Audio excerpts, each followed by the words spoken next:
Impressive debut game para kay Justin Noypi. Tinusta ng Ginebra Boys ang Team Lebanon. Sipag pa din ni Scary Thompson mga bro. Naghalimaw naman sa third quarter ang pinakabatang si Amos. Pinaulanan ng 3 points sa home court ang Lebanon.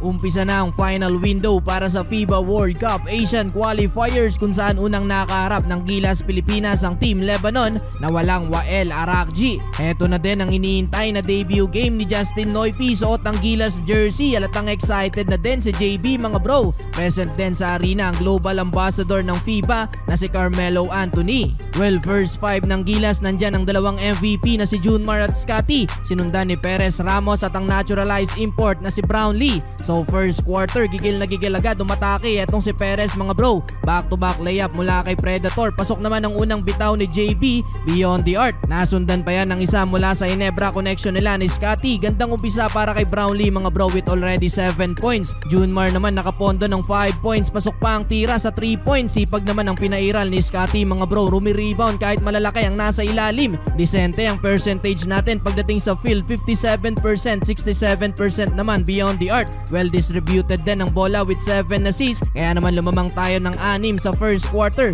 25-19. Second quarter, 8 to nothing start mula sa Gilas. Jordan Heading mga bro, pinapatunayan na deserve niya ang slot sa lineup. Quick 5 points mula kay Heading. Nakakalamang na din tayo ng double figure sa Lebanon. Ray Parks naman mga bro, nakapagdala ng 8 points sa second quarter. Dalawang 3 points mula kay Ray. Nagala Dr. J naman sa play na to si Dwight Ramos mga bro, binitin pa sa ere. Limitado ang playing time ni 3D mga bro. Natapos ang second quarter, another setup play mula kay Scotty sa kanyang import. Dalawang beses nangyari yan. Meron ng 15 points sa first half si JB, shooting 6 of 11 pagdating sa field. 5 assists naman mula kay Scotty Thompson.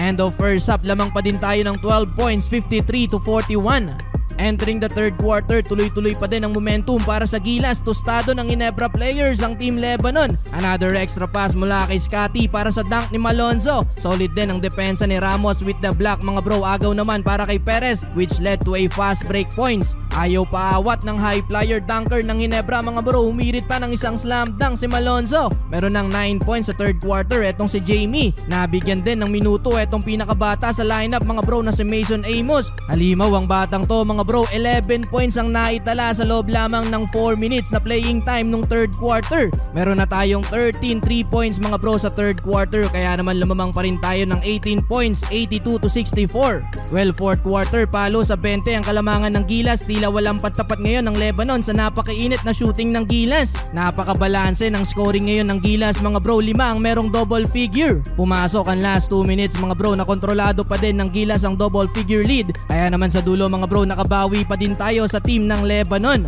Nakapagdala ng 17 points si Brownlee, 15 para kay Malonzo. Tig 10 points naman si Heading, Parts at Ramos at 11 points para sa batang si Amos.